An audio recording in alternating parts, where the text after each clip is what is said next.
First of all, we propose discussing whether it is possible to agree on a resolution aimed at coordinating the actions of all the forces that confront the Islamic State and other terrorist organizations.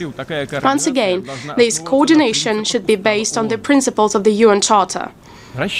We hope that the international community will be able to develop a comprehensive strategy of political stabilization as well as social and economic recovery of the Middle East. Then, dear friends, there would be no need for new refugee camps.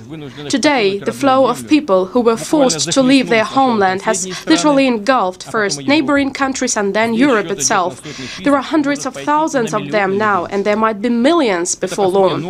In fact, it is a new, great and tragic migration of peoples, and it is a harsh lesson for all of us, including Europe. I would like to stress, refugees undoubtedly need our compassionate support. However, the only way to solve this problem at a fundamental level is to restore the statehood where it has been destroyed, to strengthen the government institutions where they still exist or are being re-established, to provide comprehensive assistance of military, economic and material nature to countries in a difficult situation, and certainly to those people who, despite all the ordeals, will not abandon their homes.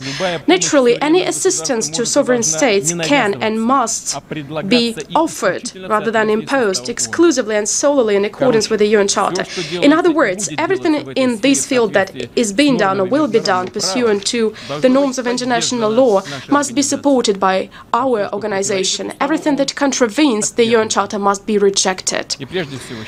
Above all, I believe it is of the utmost importance to help restore government's institutions in Libya, support the new government of Iraq, and provide comprehensive assistance to the legitimate government of Syria. Dear colleagues, ensuring peace and regional and global stability remains the key objective of the international community with the UN at its helm. We believe this means creating a space of equal and indivisible security, which is not for the select few, but for everyone. Yes, it is a challenging, complicated and time-consuming task, but there is simply no other alternative.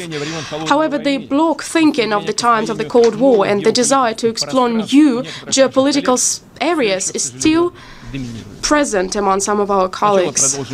First, they continued their policy of expanding NATO. What for? If the Warsaw Bloc stopped its existence, the Soviet Union had collapsed, and nevertheless, the NATO continues expanding, as well as its military infrastructure. Then they offered the post-Soviet countries a false choice, either to be with the West or with the East. Sooner or later, this logic of confrontation was bound to spark off a grave geopolitical crisis. This is exactly what happened in Ukraine, where the discontent of population with the current authorities was used and a military coup was orchestrated from outside that triggered a civil war as a result.